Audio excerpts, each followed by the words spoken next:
Hi guys, welcome তোমাদের আমার 51 number ব্লগে। গাইস, আজকে একটু শীত লাগতেছিল তাই আমি ফুল স্লিভ পরছিলাম।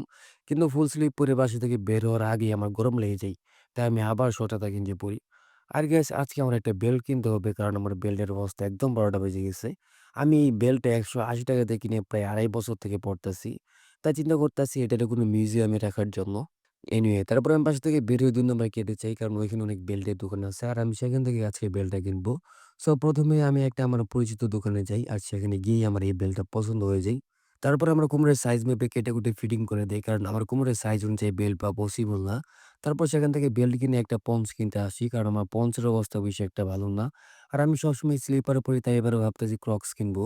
আর আমরা অনেক দোকানে অনেক স্যান্ডেলে দেখি কিন্তু আমার পছন্দ মতো পাই না। লাস্ট একটা দোকানে আমি ব্লাক কালারের একটা ক্রক্স দেখি আর আমার সেটাই পছন্দ হয়ে যায়।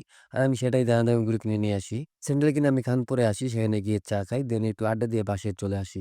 সো গাইস, আজকের ভিডিও এই পর্যন্তই। দেখা হচ্ছে অন্য কোনো ভিডিওতে। আল্লাহ হাফিজ।